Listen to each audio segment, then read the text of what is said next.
This is the Good Fire Podcast. Stories of Indigenous fire stewardship, cultural empowerment, and environmental integrity.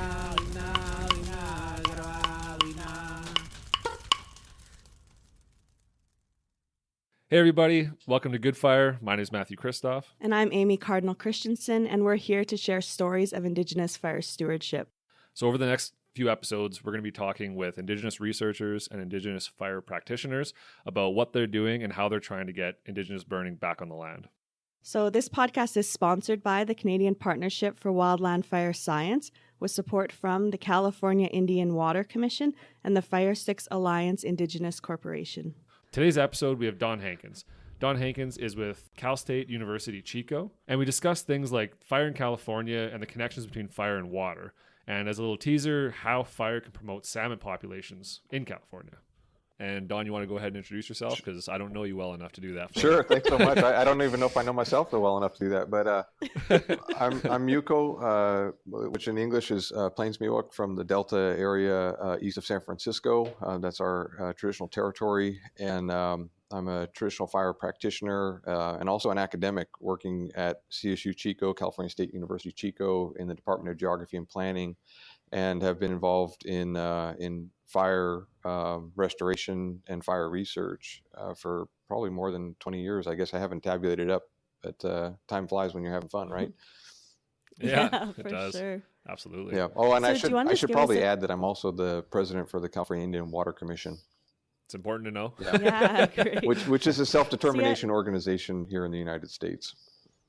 Great. So Don, do you just want to give us some background on the work that you're doing down there, just for people that might not be aware? Right.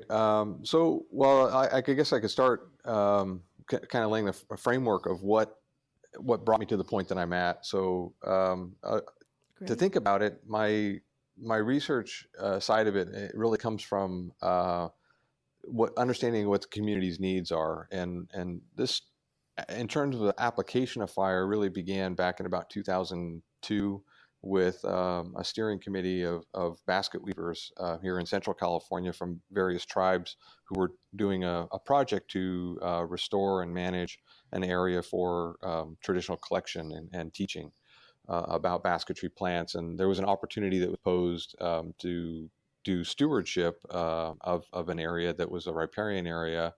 And the land manager asked, as Indigenous people, what would you all have done, your ancestors have done in this area? And we all said we would burn it. And he said, great, let's go burn it.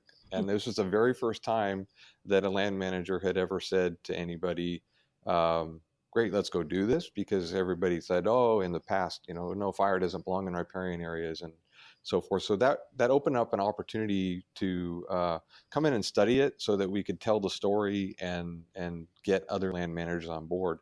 So that began in 2002, and since then it's evolved to other communities. And I'm not the only person here in the state who's been engaged in this, but there, in terms of my own research, it spread into oak woodlands from the valley floor here in the Central Valley of California, going all the way up into the higher elevation with black oak forests and so forth, and some mixed conifer and so forth. So my research has taken me into these different areas, meadows and so forth, to look at this idea of restoring Indigenous fire back into the landscape, and so that's all done through a accumulation of knowledge, culmination of knowledge, I guess, of this knowledge that has been imparted on me by elders. That as I was growing up, I spent a lot of time with my elders, and not just from the Indigenous community, but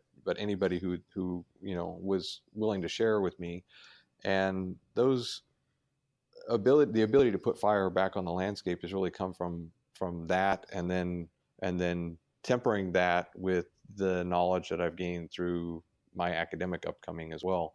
And I think that what is really powerful about that is that I've always seen the Indigenous side of that knowledge as being the most valid, because it's so time tested, and I really have always kind of looked at the landscape through that lens. And so despite the fact that some of the people that taught me didn't know never had the opportunity to try this themselves. They had it maybe secondhand that their parents or grandparents or even great grandparents burned in a certain place in a certain way at the time of year, and what they were doing that burning for. That was conveyed to me, and so I really saw that as an opportunity for, okay, well, if we can read the landscape and know within that landscape what it's telling us it needs to have done to it, we can reapply it. And so that's always been my guide. And I'll say that in current times, I've been able to apply that through my work at the California State University Chico Ecological Reserves. We have a 4,000 acre area that has 15 different vegetation community types in a landscape that goes from a canyon bottom that's that's at an elevation of about 700 feet up to ridge tops that are almost up to 2,000 foot elevation. And so there's a diversity of topography and vegetation community types that we've been able to put this fire on the ground in these places beginning back in 2007. So we're over 11 years into this now, but we've been able to actually put this fire on the ground in this way. Working with local tribes locally here, specifically Mechoopda and the Concow Valley Band of Maidu, bringing them in to re-engage with fire themselves because they also maybe hadn't had the opportunity to practice it and be part of it. So we're actually creating a learning laboratory and being able to put it back on the ground in a way to help to regenerate that interest within tribal communities, but also do research to show that there is validity to it within the context of, say, wildland-urban interface or climate change and these sorts of things. And so we're actually studying it as it's evolving. That's awesome, because I think that's one of the things that maybe, as Indigenous people that burn, we're missing a little bit, is that, what the agencies want to see, basically, which is the scientific evidence that, it reduces fire risk or promotes certain type of plants. Like they seem to not just like to believe like our elders. So I'm really glad to hear you guys are doing that, that the scientific work on it, because we need that too. Right. Yeah. And it's hard to sometimes be able to capture all of those interesting dynamics of what's going on. But when we can look at an area and talk about, obviously from a firefighting perspective, they're interested in like the fuel reduction component. And, I look at it in terms of, well, okay, so we've not only reduced the fire risk based on the seasonal timing of when we set this fire and how it's affected the continuity of fuel for the next season or the next series of seasons, but also what's that vegetation response? What are the plants that have come back? And in California, particularly in the lower elevations, we've got a tremendous number of invasive plants that have come in. And some of the landscapes that I'm researching or conducting this work, there's over 50% of the plants are non-native to the area. And so we've got to think about, okay, not only are we dealing with the bringing this fire back in, but how is that fire either facilitating or decreasing the presence of those non-native plants, and how does the management shift with that? So it poses a really interesting set of questions that has got me thinking about all kinds of different things like fire intensity and fire severity, that based off of the old way of thinking and the way that many Indigenous people understand, is that our fires have always been low to moderate intensity, but there's always that other prescription that's there, and then there's a reason for it where you go to the higher end to achieve something different. And I'm seeing that maybe as a need in some of our more heavily invaded areas as kind of an ecological reset, and we can obviously talk more about that further on. Mm-hmm. Yeah, it's interesting because I was one of, because how I've learned is always, more low intensity fires. But then I got told off by a firekeeper in Penticton who said to me, like, no, it depends on the objective, what you're trying to do. And he said that his band uses high intensity fire for certain things that they're trying to promote. And the only way to achieve that is, with significant fire behavior on the ground. Yeah. And I think that's a little challenging when, when you look at an area and that's the prescription it needs. But, here in California, we've got such diverse land ownership and parcels that are like postage stamps. When we think about the scale at which some of these fires need to happen, it makes it really challenging to keep that fire behavior confined to that very small place, rather than work it within the landscape and say, okay, let's do this. So yeah, it's interesting. Mm-hmm.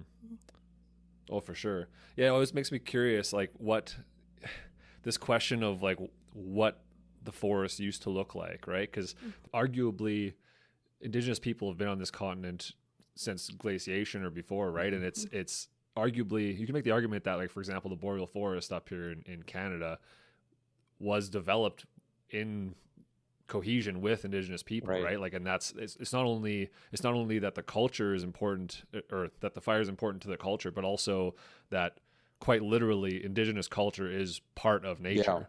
And you know what I mean? There's an argument to be made there that like that only existed with Indigenous people, and therefore their fire practices may have been crucial to the balance of the ecosystem. Right? Yeah, one of my favorite quotes from an elder up here is like, "I burned so that I could live the next year."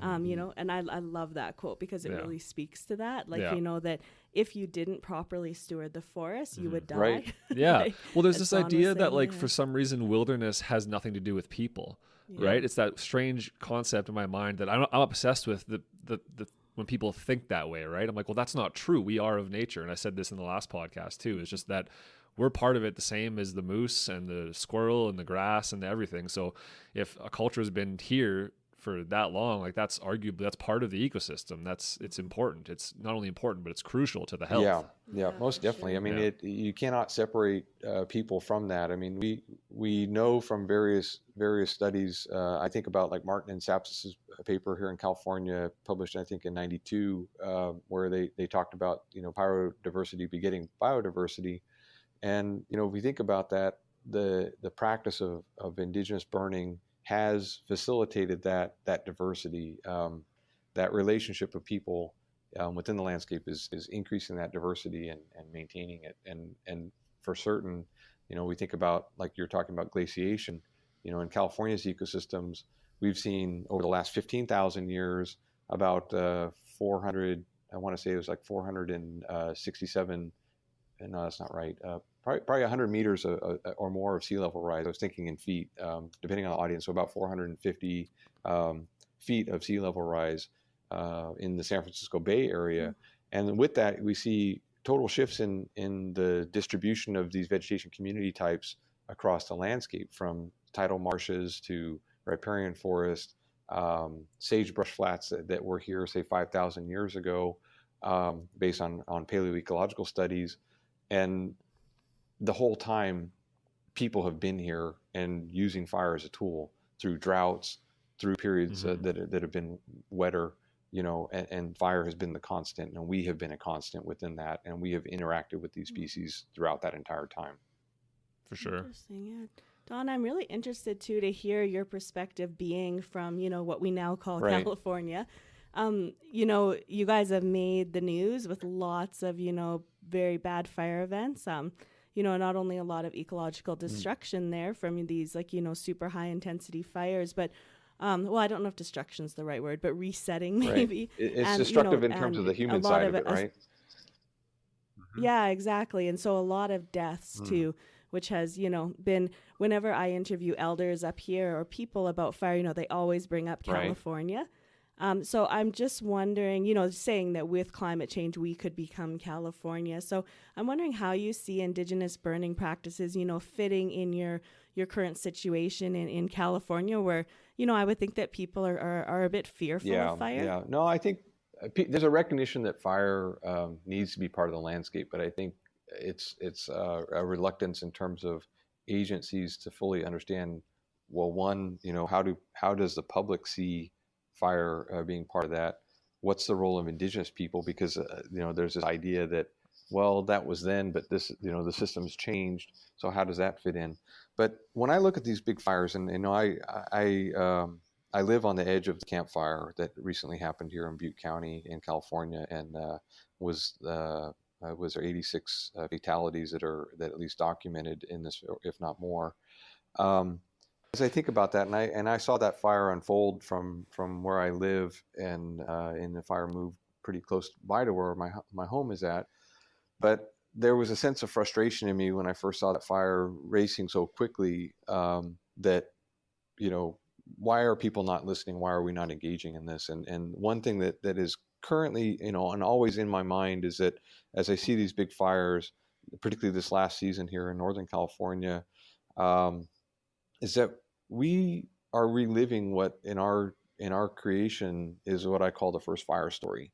And I don't know to what extent all tribes and all Indigenous peoples have these stories, but my exposure to it, having worked in Australia and knowing some from people in Canada and here in North America elsewhere, is that we share these stories of what I call the first fire, and it's the fire that has started and raced over in Indigenous terms the entire world, because our world is a place that's within our creation, right? So if we have a fire that runs, say, 100,000 acres or 400,000 acres or whatever, it's the landscape. It's the landscape where our villages were. Mm-hmm. It's the landscape where we went and hunted or gathered or whatever. And yeah, it's the world. It is the world to us. And so when I see these fires happen, and I think, okay, that we've lost everything, right? Livelihoods are impacted. The things that we need to survive, the things that our relations need to survive are all impacted. And following that first fire story is a story that I like to think about as how we learn to use fire. So we have those creator animals that have come and brought us those tools to start fire, how to tend with fire, and how to use it within the landscape. And that's why we have those stories. Fire is our law. Fire is not something that can be regulated out by any policy that's established by our settlement governments. It is a law. And so what I'm conflicted with is that's our law. As an Indigenous person, it tells me I need to be going out and burning. That's what I have to do. That's my obligation within the landscape. But my conflict is that if I go out and do that on federal land or private land or whatever, if it's not my land, what risk do I have, say, to be a felon or, whatever, to do that? Yeah. Our laws are in conflict, right? The laws of nature are our laws, and the laws that are created in Parliament or in these Capitol buildings go against nature in a lot of ways, and they go against our laws. So, as you mentioned, these devastating fires and the fatalities and that aspect of it, when you first said that, it kind of brought into my mind this painting that I've seen in Australia by Clifford Possum Chipichara, and it's of a painting of one of these first fire stories, and it's in the National Gallery in Canberra in Australia. And what the fire depicts is the story place of this first fire that burned across the landscape, and it was actually punishment from a father who and this is from the Central Desert region of Australia, punishment from a father for his sons who were going out hunting when they shouldn't have been hunting. And so he sets this fire in the landscape, and it burns and kills his sons, and it's a massive fire. And in this painting, you can see the skeletal remains of his two sons laying to the east of where this fire started at. And I think about that, this is law, and this is what we learn. And when we do not obey the rules of fire, and, even as a fire practitioner, if I'm not paying attention and I set the wrong fire, and the penalty is death, that is the law acting on itself, right? So maybe this is a good time for your devil's advocate question that you always ask. Yeah. Yeah. Well, I had a question that kind of came up, and it's kind of in relation to people listening to this podcast from an outside perspective, from a non-Indigenous perspective, right? And what would you say to people, like, why should non-Indigenous people care that, Indigenous or cultural burning is taking place? Why should that matter to them? Why should they be advocates for that? Wow, that's a really important question, and I think that my short response, or maybe it won't be short, is that that's okay. We got time. Is that the work that we do is an obligation. At least the way that I've been taught it is that this is an obligation that was handed down to us at the time of creation to care for and tend to our landscape. And in an Indigenous way of thinking, we're not just thinking about ourselves. we're connecting to our ancestors, and we are connecting down to generations unborn. I like to think about it in terms of 3 to 7 generations down the road, right? And so when we do these things and when we're engaged in it, we have a responsibility not only to these things that have been here since the time of creation, but all of the things that have been introduced to this landscape, including those non-Indigenous people that you're referring to. We have a responsibility for them being in our landscape. And so their health, their safety, well-being is all part of our responsibility. Now, when we think about those qualification side of it and who's holding the bigger burden there, is it the agency or is it us who has this long-term, very deep connection within this landscape? And so I think that's probably the message that I would say is why this is important, is that, if we put it into context of assets at risk, as a lot of fire prevention folks like to talk about it, right? What are the assets at risk? We think about catchment areas, we think about homes, other infrastructure, right? But other resources. So those are basic things that are protected by this type of fire, and those are all part of our traditional way of dealing with fire. Protection of fire by burning in the early season around villages where the structures are made entirely out of flammable materials, right? Unless you're maybe building out of mud or stone. Then we've got the resources that you need to live off of.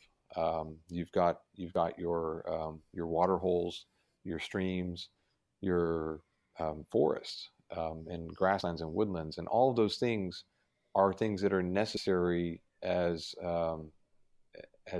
assets, right? So I think about those things, the living cultural resources, the heritage sites, et cetera, as all being part of those assets at risk, and we see it in a much deeper sense than a homeowner living in a wildland urban interface community, right? But that is what I see it as. Great, yeah. John, so I'm wondering there, you kind of made a natural link there to your water work that you're doing with fire. So I was wondering if you could go and, describe that to us, why fire is important for Right. water, and then the work that you guys are doing in California. Right. Well, within Indigenous knowledge systems, there's an inherent relationship between water and fire. They go hand in hand. You remove one and the other increases, right? I guess if you think about it that way in terms of drought cycles in California, when we see droughts, fires become more rampant. When we add more water, fires become less. The scale of the fires changes in relationship to the water. And in our own knowledge systems, handed down by my elders, that when you burn, you have the ability to bring rain. And that is one piece of that knowledge that is really important to think about, that relationship between fire and water. So in a very fundamental sense, there's this relationship in the landscape of fire and water. And in California, there have been, and in other places as well, there's been acknowledgement of, say, forest density and how that's changed over the last 100 years. Let's say from pre-settlement times going back to the 1850s or earlier in the Sierra Nevada, as an example. It's estimated that at pre-settlement densities of conifers in the Sierra Nevada forest was 40 to 100 trees per acre.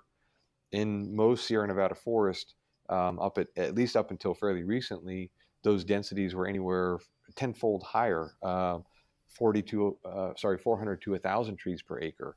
And that density of trees, is increasing the evapotranspiration rate off of the landscape in terms of scientific knowledge, right? We think about the plants taking the water up. It changes the snowpack. It does all of these different things that relates back to water.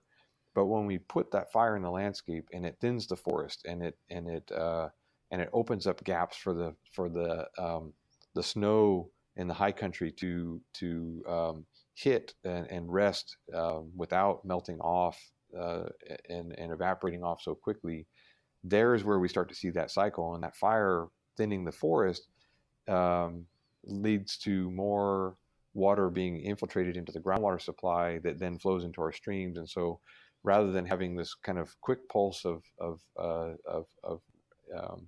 stream flow in the spring and drying out maybe in the early summer months, that shifts to having a longer hydro period within that stream because of the amount of water that's being returned through that groundwater supply due to the reduced evapotranspiration rates.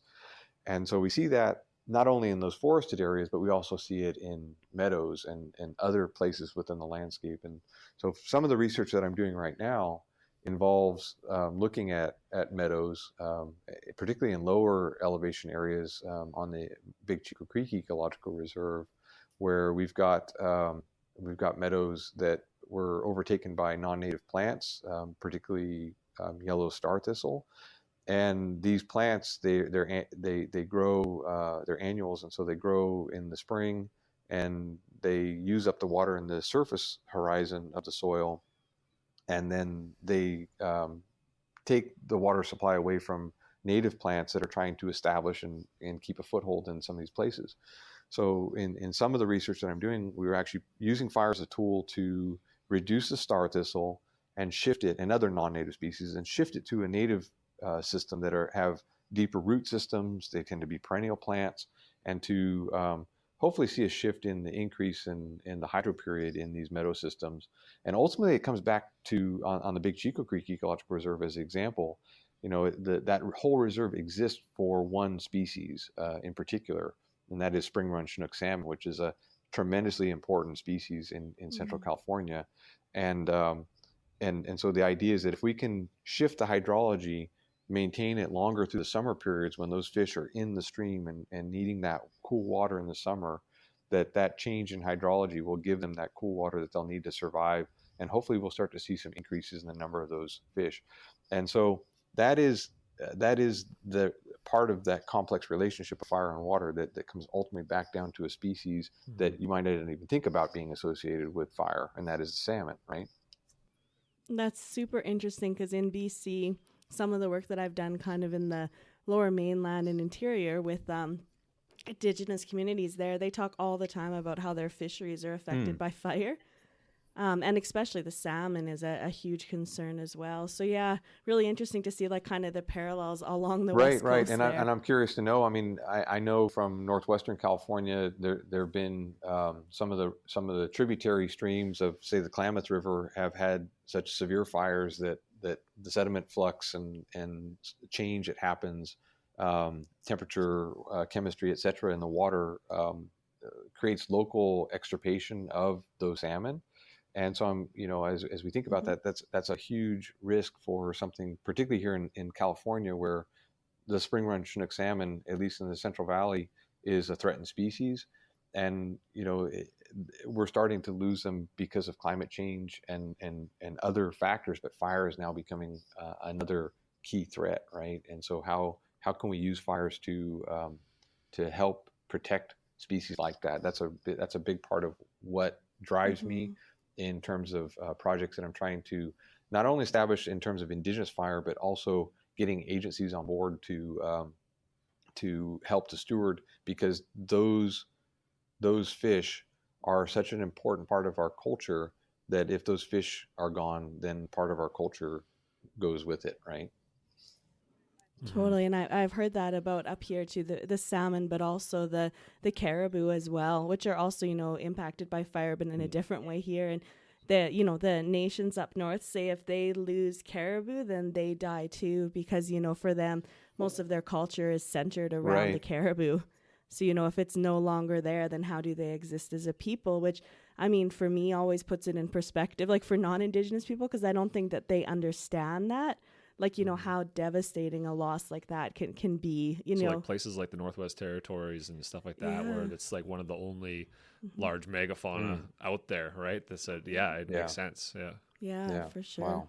Yeah, and I was thinking too, when you were talking about water, up here we have a little bit of a different relationship, where it's the snow mostly that affects our fire. But one of my favorite stories is what Henry Lewis did up here, where he went and talked to some elders in the north, and they talked about actually using fire to thaw, the Right. frost in the ground so that they could have longer growing seasons because, they would burn it, the dead grass on top of the frozen soil, and it turns it black, which then, attracts more sun, heats it up, and then you get, the seed germination and stuff earlier. So That's awesome. yeah, and people like now, think of that and say, oh yeah, that's like scientific. And it's like, yeah, because they did like the scientific method, right? Yeah. Where they practiced and saw what It's happened. long-term Well, it's monitoring. interesting that it's not viewed Right, as a right. scientific method, right? It's like, Yeah. yeah. For some reason, it's the same thing. It's just been done over generations instead of this, scholarly steps that you have to go through to get something done. It's like it's the same method. No one wrote a Yeah, journal yeah. article. Yeah, strangely enough. No, it just Yeah. became part of practice. Is it? It's like, oh well, if that methodology didn't work, don't do it again, or that becomes part of story, right? Like, okay, you did that the wrong way, so we're going to create a story about that, and this animal who you adversely impacted is going to be part of that story to remind you that in law, Yeah, Right. Don, I was going to ask you too about, the experience up here is, that we have, like, it's quite regulated around prescribed burning. And there's, most times you have to fill out a prescribed burn framework or a plan if you're planning on doing a burn, which is very Western science focused. So, Indigenous people just can't go out necessarily and burn. And I think there's a lot of fear around that. That people will just go and start, burning everywhere or and so I'm wondering what your thoughts are on that, like how to kind of alleviate those agency fears, that we're just going to go out and set the whole countryside on fire. Right. Well, I think if you put it in the context of what the knowledge base is behind it, the seasons of when these fires are done, what the objectives are, and the traditional laws that we have behind it, those are the kinds of things that I think distinguish our burning from the ways that agencies do it. There's a bit of story that exists in California. It seems like everybody who's ever lived in California for long periods of time at least there's always these people say, well, the Indians used to burn it. Well, yeah, right? And why? When? It's like, okay, so if the Indians used to burn it, as people, settler folks say here and agency folks say, when were they burning and how were they burning and why aren't people out doing it now? Why aren't they allowed to? And so some of that comes down from, after the displacement of Indigenous people from the landscape, they, some of those folks who came in as colonizers learned to burn from those Indigenous people. They learned that in the high country, as the rains start to come in and you see those storms forming off on the horizon and you read the sky and you see that there's a big storm coming in, as you're bringing your livestock, say, down from the mountaintops, you light the patch behind you and you let that fire work within the landscape. And the rains come in and they put it out, or they change the dynamic a bit to let it creep in some areas, and then the next storm comes in and finally puts it out. That's the difference, right? Can we do that today? Every time that we have a major storm coming in, and I think about like right now in California, as we speak, we've got this atmospheric river that's piping water in to the state. We got major storms happening and flooding happening. But I have so much anxiety knowing that in the past there's this practice of going out and setting the mountains on fire and that the rain is going to put it out. And what a great opportunity we have that we've now missed out on for how many decades in a row of not doing this, right? Could we be mitigating these big fires by doing this? Absolutely. Is there a risk? Yes, there's a risk, but is there not a risk when an agency person goes out with a team of people and sets a fire? There's always a risk. But if you think about the landscape and you know that you're working within that law of the land, it's going to be in the right, I think, in more cases than not. Well, it's that culture of fear that we've created in Western society around wildfire, right? And it's like the media doesn't help, right? So the risk factors are the same. They've always been there. I like to tell people that when you set that fire as that burner, you own it. You take responsibility for it when you carry that torch and you set that fire, and the penalties that are associated with it are there. Yeah. Yeah, I'm wondering too, Don, you had that really great article that just came out of your chancellor's office there, where you talk about ecological grief after the campfire in Right. California. So what these devastating, or again, I use the word devastating, but we're affected by the society around us, right? Yeah, like it's but like what a large fire like that does to a community, or to people that love the area for maybe recreation or cultural purposes and things. So could you just give us just a bit of explanation on that too, on some of the grief after a fire? Right. Well, the idea of ecological grief is something that I've seen talked more about, and I'm not the person to coin this, right? I mean, there's some great research and papers that have come out recently by Consolo and Ellis is one of the authors that published a paper last year, I think it was 2018, that talks about ecological grief. And I know that there have been other pieces about it, but I think as Indigenous people, we see the types of things that happen in the landscape. We see the demise of species like salmon. We see our story places impacted. There's so many levels of this, and for some of us, we grapple with this. What do you want to say? Like a sort of a level, I guess you'd say depression or something that affects us, right? That we can't place a finger on. And recently, I was writing a paper about water and our homelands, and I was trying to find a term to describe this. What is this issue that we have? And I said, I know there's a term. And so I was trying to dig, and finally I came across this term in this paper that I referenced by Consolo and Ellis. And in this term, ecological grief, is like, that is describing exactly what I feel when I see a fire like this happen, or when I watch my homelands, which, our ancestral homelands are urbanized and turned to agriculture, and there's very few natural areas remaining within our traditional homelands as a Muko person, which is redundant if you translate that. But that grief that stresses me out has not only stressed me out, but has stressed out, going back countless generations, right? I can go back and think about the early settlers who came in, first Spaniards, and what they did in the landscape and what they did to our people. And then Americans coming in like John Sutter and the Hudson Bay Company in the 1830s and what they did. And those things are all part of that grief, right? But so there's this long-term package that's there, which I think about as intergenerational trauma. But when we add to this these new pieces that the others in society may not have, right? They may not have those kinds of connections of change, the change in the landscape. But when we have a big fire like this happen, they get to experience it, and that's that ecological grief, the grief of losing familiarity with the environment, the trees, the animals, the other things within that landscape that one is familiar with is no longer there, and you miss it. It's a mourning that happens, right?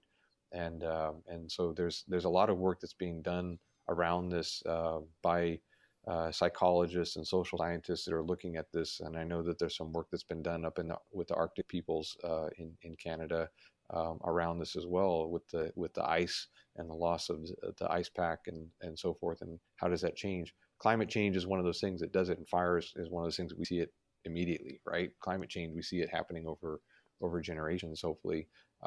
But that fire makes it happen immediately. I don't know if that answers what you're hoping out of that. No, that's perfect.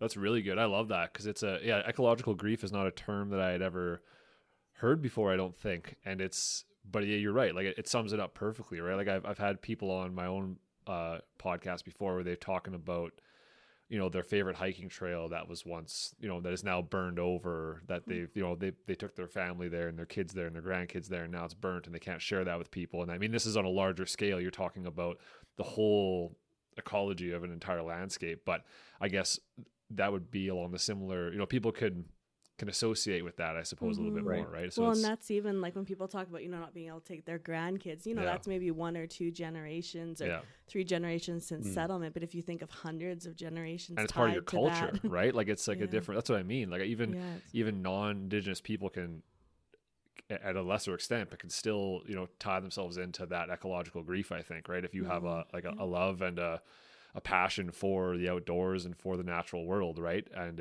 I'm sure it's not as, as culturally significant, but it's still there, right? So I think anybody can really sympathize with that term, ecological grief. Yeah. Well, I think about locally, and with the campfire itself, there's lots of places within the landscape, lots of, it's 153,000 acre fire footprint, and there's lots of things that have changed within the landscape. I know a woman whose family has a couple thousand acres of timberland, and they were foresters, and this fire followed a fire that happened 10 years ago, also called the Camp Fire, that burned through her lands and killed a lot of the trees on her property.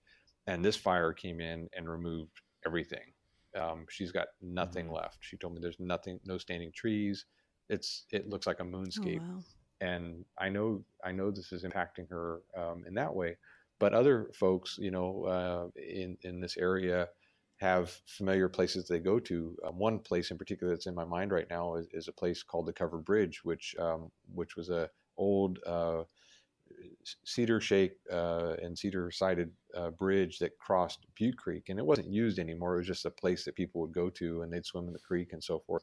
Well, this fire burned this historic bridge, and there's actually a lot of people who've talked about how they missed this, right? That the bridge is gone, and some people say, I never even got to go see it, and I knew it was there, but I never got to go see it, and now I've lost that, that I'll never have that opportunity. And there's actually stickers, that people have now that kind of symbolize this fire, and if you kind of visualize a map of the outline of California, which resembles the shape of British Columbia in some abstract sense, and a conifer growing up through the middle of it, and a heart to the left of that conifer up by its crown, where the town of Paradise in Butte County is located at. There's also a version of that shows the Covered Bridge as part of it too. So it's the trees and these kind of cultural, historic cultural things that people have lost that they're grieving too. Yeah, for sure. So I'm just wondering, like, just to start wrapping up here, I know your governor just announced a big pot of money. I think it was $350 million to put towards prevention and mitigation. So I'm wondering, do you see a future for cultural burning in that the money, basically to reduce risk, in California? Get some support, hopefully. Oh, man. I really hope so. We just had a shift in governors. The new governor, Gavin Newsom, was brought in earlier here in January. The fire aspect and the funding for it that's increasing, and it's actually happening at the national level as well. There's always this discussion about tribes and being, the potential recipients of this funding, and what I see is, there's an order to that. If we think about self-determination, in the United States, we have Public Law 93-638, which I think was signed in 1973, is a congressional act that allows tribes, recognizes the sovereignty of tribes, and that sovereignty extends within their Aboriginal territories. So it's not just, tribal lands that have been set aside as reserves or rancherias or, allotment lands, but it's within one's ancestral territories. And why I bring that up is that in the state of California, we've got parallel laws that recognize the sovereignty and self-determination rights of tribes. And that actually extends beyond federally recognized tribes as well. It's really for, as it says in the law, it's Indian people, right? So if we think about what that means, is that we have the right to steward our lands, and there's a trust responsibility that agencies have to either assist us in doing that, or if they're not willing to assist us in doing it, that we should be able to do that ourselves. And and nobody's tested this yet. Haven't seen it where a tribe has said, you know what, the Forest Service over there or the U.S. Fish and Wildlife Service over there is not doing what we think they need to be doing on our ancestral territories. So we're kicking them out and we're doing it on our own. Which actually, as we're talking, we've got this massive long-term going on 5 weeks government shutdown that's happening. And I keep thinking, why aren't we taking action on this? It's like, I'm ready to go out and do this. This is part of why I was a little bit toying with, like, do I really want to do this interview today? Because I could go do this today. Right now, I could go do this. Right. You could go burn. It's not about going and burning, just making a statement. It's like, well, if you're not here to do it, we'll do it for you, This is the thing is that I still don't understand how you can shut your government down. It doesn't make any sense. Yeah, I know. It's, but the thing is that for agencies, this is a job. It's a career for a lot of these people. For us, it's our livelihoods, right? It's a responsibility. Like I said at the beginning, it's a livelihood for us, and we're connected to it, and we can't get away from it. Unless we walk away from our culture and who we are, we've got to take it and run with it. So when I look at these pots of money, I think, well, that money should be first and foremost designated to us. And if people want to work with us, then we'll create projects and we can trickle some of that money back down to them to be able to help us with that. I mean, certainly there's not enough of us. We represent less than 1% of the population within the state. We represent less than 1% of the population within the country. And because, the United States is such a populous country, and so in dealing with that, we need people to help us with this. We need people to learn our ways, our laws, our culture, and follow our rules to do this. And if they want to live on this land in this way, to be resilient, to not have to be continuously overrun by disasters as they have been happening, we need to follow our laws and have people engage with us in this.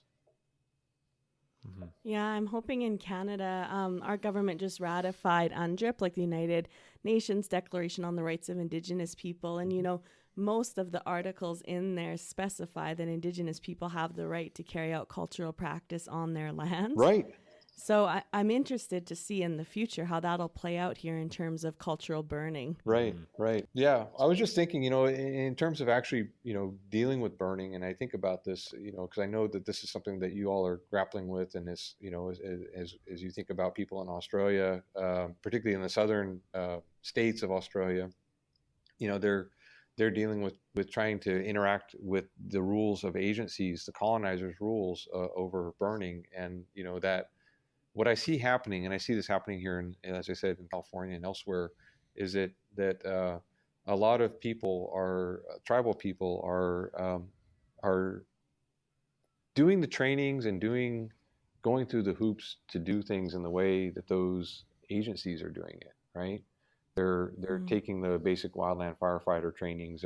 They're going through the trainings to be on the fire line, and my thought in this idea of the cultural burning, which, Amy, you mentioned you don't use that term anymore, but I think about this because a lot of people are talking about cultural burning, and I see all these things about cultural burning, and then I see people, from different tribes, and I'm not dismissing them here, but I think about it. They're out there with a fire truck and a backpack sprayer and a hose lay and a drip torch, and they've got this, Nomex on, and then the shelter and everything.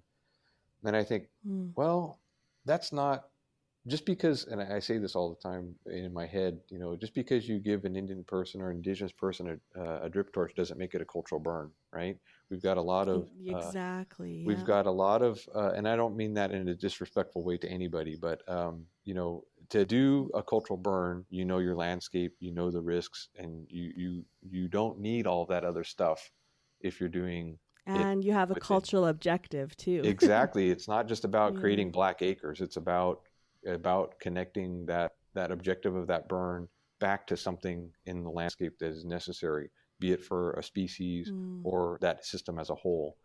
And that's what distinguishes a lot of these areas. I think about one of the burns that I did with some agency folks this last spring in February. We did a burn up the road from my house, and this is not within our Aboriginal territory, but it's an area where I could look at it, and I know the landscape enough to say, okay, what's going on here? What's the state of the plants and the cultural plants that are here? What's going on with them? What's going on with the birds and the other animals in this area? And at the time when the fire happened, things were starting to emerge from the spring, and the birds were beginning to call. They were doing their nesting calls, and so they're setting up territories. And then the agency comes in to do this burn. And I had a conversation after the burn with the burn boss, because again, like, they're not wanting to recognize my knowledge side of it, and I didn't want to challenge them, because I also have their qualifications, just in different ways, but and I've done their trainings. I've done some of those trainings too. So I legitimately have their qualifications, but I didn't bring it up until the day after, and we're having this or a couple of days after, having these discussions and pointing out, like, well, why did you think your fire didn't go well in this spot, or what was the impact over here? And I was able to point it out to a person who's supposed to be, a qualified burn boss, right? And I think about the terms we use in Indigenous circles as being a fire boss. What is that? It's somebody who has practiced and learned from through time how to do this, right? And I know these people. I learned from people who I consider traditional fire bosses, and so sharing this knowledge and having this pointing out is like, well, this is where culturally you missed the mark with this prescription that you set, right? That's a big thing to be thinking about too, is how are these acres changing? And I think I've lost track of where I was going with that, but yeah. No, that's we have that same over here, where lots of agencies think that they're supporting Indigenous people or Indigenous nations by training one or two people to be a burn boss or something, but right. Like you were saying, that's then making us again fit into their standards, right? Instead of supporting us and our nations in undertaking the cultural activities that for us build our community health. Yeah. And that's not through the agency certifications and things. But again, I think that's just like a nervous thing. Like, usually when I sit down and talk to the agency folks who maybe are a bit, nervous about us, or think that we should all have, burn boss training and stuff there. Usually once I start talking about cultural burning and our knowledge, they're actually pretty surprised. Right. Like, in a way, that the amount of knowledge that people have about it, And I think it's maybe a little bit of a lack of knowledge there. Just a lack of, they never heard of it, right? And it's I mean, it can be done hand in hand. Like, it's like they want to, like, I guess the agencies want to do prescribed burning for, fuel reduction purposes, right? Mm-hmm. Whereas, like, we can do this from an ecosystem health perspective just as easily, right? And cultural perspective as well, right? Like, it doesn't, instead of just being like, well, we burnt this piece of land and, so we're good now. And it's like, well, my argument more to it. Yeah, my argument has always been here that we shouldn't. Well, this is probably going to be controversial, but yeah, speaking as an Indigenous person and not as my job, that it's our right basically to go out there and burn, and that we don't need agency permission. Absolutely, that's a sovereign right. We shouldn't have. Yeah, exactly. And I feel too that's in up here we call them our inherent rights as Indigenous people. So I find that the agencies are really supportive of burning, as long as they can approve what we're doing. Yeah. But like, that's not the point. Right. Yeah, I guess the problem is the multiple stakeholders now, right? Exactly. And like the liabilities. Liability and, everyone now it's viewed as, everybody's land, right? Not just Indigenous people's land. So there's so much. I can't even imagine the politics of it. And as somebody who's non-Indigenous, like, I'm from a completely outside perspective. I'm sure I've dropped some like obvious bombs during this episode. Of like, by the way, my perspective's way off. I don't know if you noticed, but like, you colonizers. But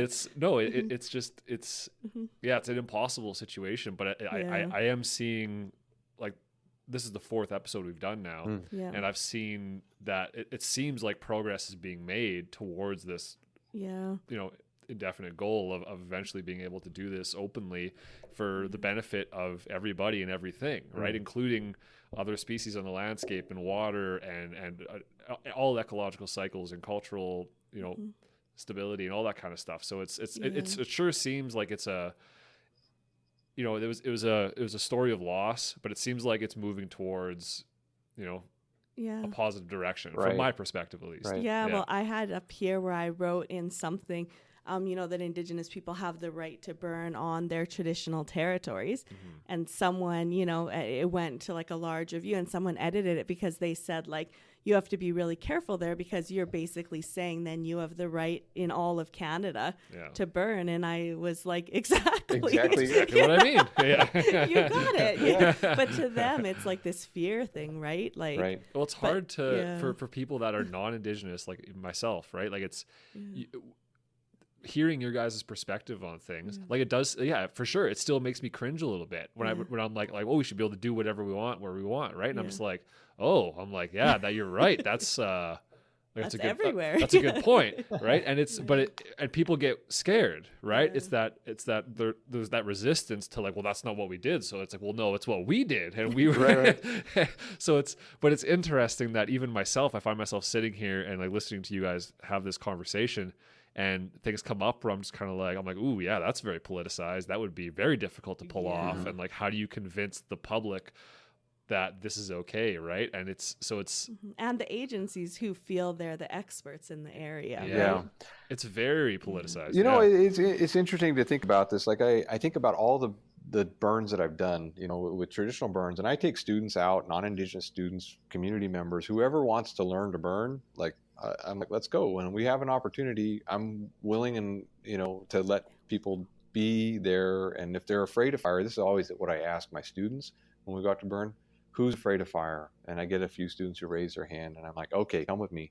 And I give them the torch. Yeah. And I'm like, okay, so we're going to learn how to burn today. And so, we'll set the fire, and I'll explain. I will do some basic fire management types of techniques, like how can you use tools like a McLeod to spread the fire or slow the fire or add some water to cool it down if it's needed, right? I mean, we're not talking full suppression here. We're talking very simple things.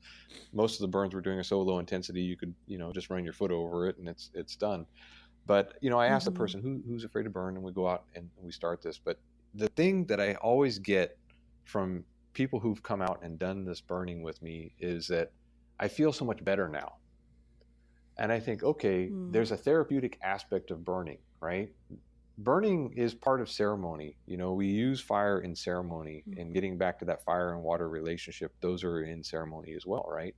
So we use fire in ceremony, and as part of healing, it's removing the sickness. We use it to remove sickness from the land when we do landscape scale burning. We use it in ceremony to carry the smoke and prayers, as a way of doing that.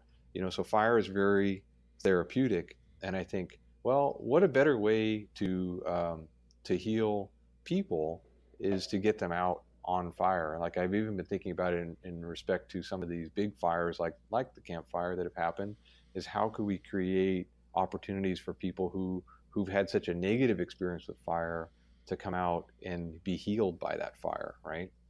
And I think about the comments that you were just making there about the differences between Indigenous and non-Indigenous perspectives on this. I think, well, there's a lot of discussion, that I'm aware of around reconciliation, right? And well, if you want to create or achieve reconciliation, this is one way to do it. Go out and recognize the rights of Indigenous people to burn, but not only that, but reconcile that through fire, reconcile it within the landscape with people together. Indigenous and non-Indigenous people working together within that landscape, working under the same sets of rules, is a great way to be able to do that. And I would love to see that happen. I think there's a way that it can happen. Getting back to the training side of it though, and how do you build that capacity? I know that a lot of Indigenous people are grappling with this, how we haven't had a practitioner in the last 100 years or whatever. We don't know how to do this. We've kind of lost touch with it. And I think, well, there's opportunities for doing these trainings. This is what the National Indigenous Fire Group in Australia is doing. It's what we're trying to achieve through some of the work through the Indigenous Peoples Burning Network here in the U.S. is how do you train people? And I think one of the things that I think is really powerful is to go out with Indigenous people in areas where that knowledge is still intact. And I've been fortunate to be able to do this in all across Australia, and I love it when I get those opportunities here in the U.S. as well to go and burn with other people and see how they do it. But the best training is in situ, right? You go out and you do it. You don't learn it from a textbook. You don't learn it in a classroom. You learn by doing, and that's exactly what I do with my students. But um, what I see is the biggest need is if we're going to have to develop standards and follow somebody's standards, why don't we develop those as Indigenous people and have those standards inserted into the standards that the federal, state, or local government fire folks are using? So I've been having these conversations about shifting this within what we call in the United States the National Wildland Coordinating Group, right? Or Wildland Fire Coordinating Group, that sets the rules for who got the basic training for wildland firefighting, at the different levels, and ultimately, prescribed burning and prescribed fire managers and so forth, right?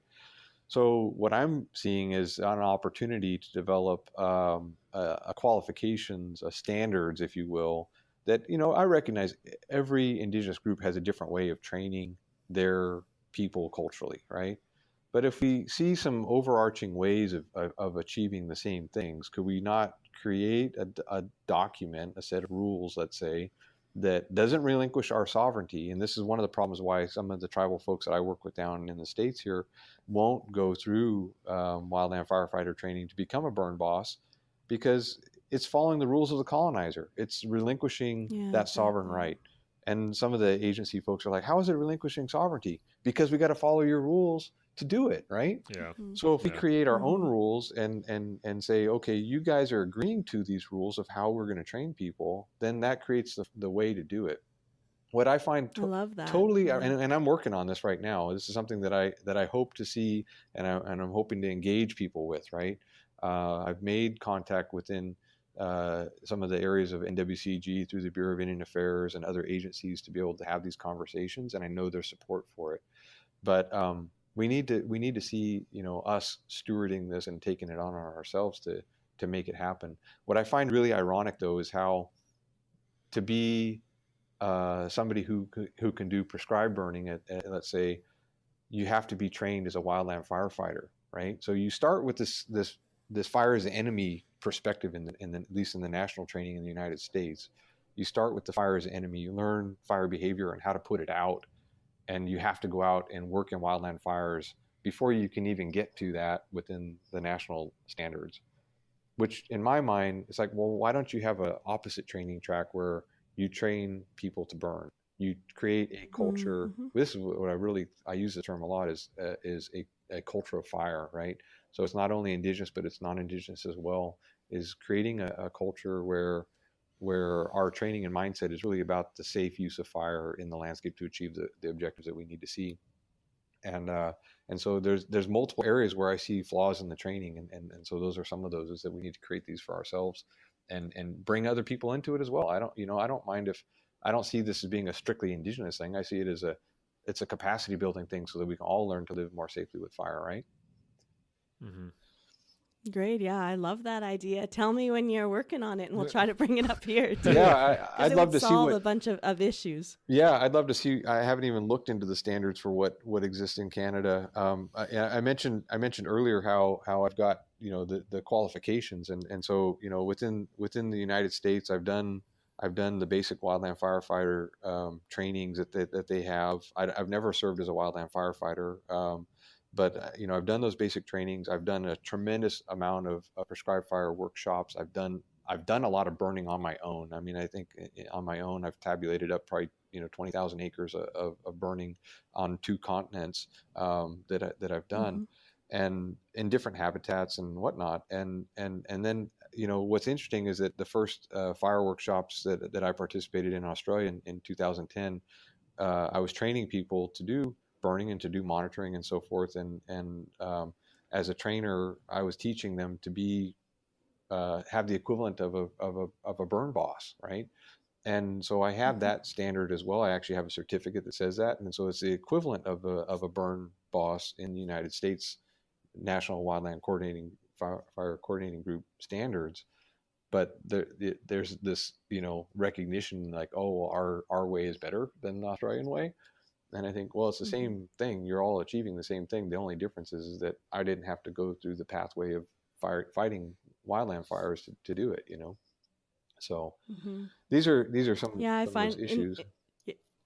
I was just going to say, in the States, I was at a conference and picked up a sticker from one of your agencies there was talking about defeating wildfire. Yeah. Right. Which I, found really quite ironic. I don't think we can ever defeat fire. Right. Well, even from a Canadian wildland firefighting perspective, I remember people that I know who have gone down and been exported to the States to do some firefighting down there. They said even the difference between the firefighting perspective in Canada and the firefighting perspective in the States is like the States treat it like a military operation apparently, right? Yeah. And like supposedly, I thought it was very similar, and they're similar in ways, but even the fire shelters that they carry them in the States and stuff, it's very different.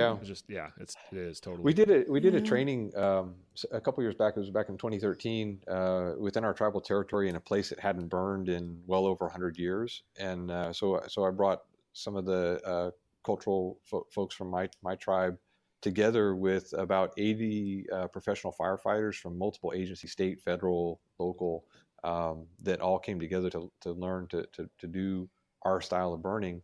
And the funny thing is trying to get to the point of being able to do the burn is, we were using ecological indicators or cultural indicators as the prescription, right?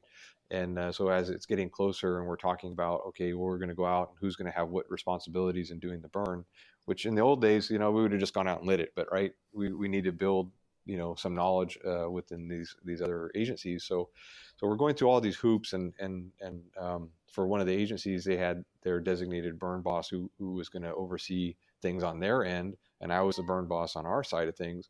And he's like, so, we need, in order for us to be able to work with you, all of your guys need to be suited up in Nomex and have the shelters and blah, blah, blah, blah.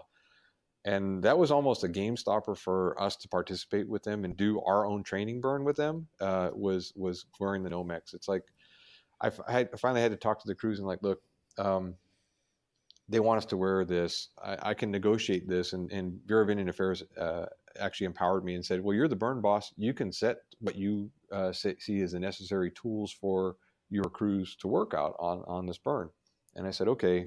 So I called the other burn boss up and I said, look, I've gotten them to the point that they're going to wear the Nomex, but they're not wearing a shelter, and they don't need to take this thing out there. We're not doing that kind of fire. We're not fighting it. We're lighting it, and we're working with it within this landscape. And I'm like, I know that you guys feel safer in the Nomex, and while that gives us a little bit of a thermal buffer, we'd be fine without it. But that's great. We'll go ahead and do it just so we can all work together, and so everything move forward that way. But there's such a different. No. I was just going to say it always baffles me how when I show pictures of cultural traditional burns taking place where people are not wearing Nomex, like for instance in Australia, I've got photographs and I've been out burning with families, small kids, elderly people, women barefoot wearing polyester skirts, and everybody looks at these pictures, when I show things like this, particularly firefighters, they see it, and they say, that's so dangerous. I said, it's not dangerous when you've been doing it for 60,000 years or more. This is a cultural fire. It's the difference between what we do versus the way that you see and visualize fire. Yeah, we did a burn on our land this fall. Just a low intensity burn there. And we had our daughter there who was 3. And I'm sure that I posted a picture of it, like teaching my daughter about fire and not to be scared. And I'm sure lots of people looked at that and questioned my parenting skills. People love to question other people's parenting skills. Yeah. That's their favorite pastime. But to me, it's like, that, like you said, this is our culture. And I'm confident enough. It helps too. My husband's trained as a wildland firefighter too, and has had experience on the fire line. So between the two of us, we're fairly confident we got it under control. Right. And I think you getting your daughter out there, and it's the same for me with my kids, is getting them out there. Both my daughters have been on fires with me since they were 6 months old. The first burns that we did at our house, my wife left. She was a little skeptical of me burning at our property, and so she left to go to work one night, and I went out, and after she left, and I set a fire behind the house, and I had my 6-month-old daughter on my back in a pack, and we burned, and she has been around fires, and I have pictures of her burning at 3 years old in Australia, and when the other one was only 6 months old, and they've been around it their whole lives, and it's just something that they expect. And when I'm not doing it, when it's the right season, they're asking me, Dad, when are you going to go out and burn? When are you going to do this? And so they expect it, and I hope someday they'll pick up the responsibilities for doing that. At least to be able to pass it on to the next generation, and so forth. Totally. Yeah, and all the agencies talk about now, we need to learn to live with fire. And, that's it, exactly what you said, that we do live with fire like our ancestors have. And, it just becomes part of your life.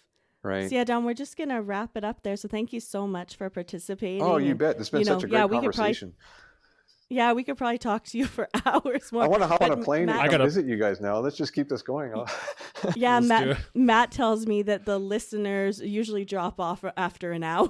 So. Yeah. It's tough to say. Some people get really into it and they'll listen forever, right? But most people, I think they got about 45-minute attention spans. Right. That's better than what I hear. I hear it's like 15 minutes, but I guess if you have a really good... Oh, and you're talking a YouTube video? Yeah. Yeah. Totally. It's probably a minute and a half. Yeah, a minute and a half. Yeah. That's about what I look for. Yeah. Excellent. But yeah, thanks a lot for coming on. This was so awesome talking to you, and I really appreciate your stories, and I wish you guys good luck down there. Hopefully you guys can move forward with this process. Yeah, and I really hope we can all get together. Yeah, it'd be so great. Yeah, and I'm super proud too, I want to say, of, the work that you're doing as well. Oh, thanks so much. It's not always the easiest being, like the, token Indigenous people on these issues. Right. But yeah, anyways, I've just, I was telling Oliver too, the work that they're doing, and Trent and Tim, who we talked to, and we have some more guests coming up as well, who are really active in this area too. Yeah. So yeah, thanks so much, Don. By all means, and Amy, I think, it's funny that we never pick up the phone and communicate, but I think it'd be great to have more conversations. So anytime, really, Thanks a lot for listening, guys. I know Amy and I both really enjoy these conversations. They're always incredible. Thanks so much, Don, for coming on and spending the time to have this conversation. It was really awesome to hear from you. This podcast was produced by me, Matthew Kristoff, and I have an environmental sciences podcast called Your Forest. And if you like good fire, you'll definitely like Your Forest. Please check it out on Apple, Google, Spotify, and Stitcher. And I hope you guys like it. We'll see you guys next week. Thanks a lot for listening. Take it easy.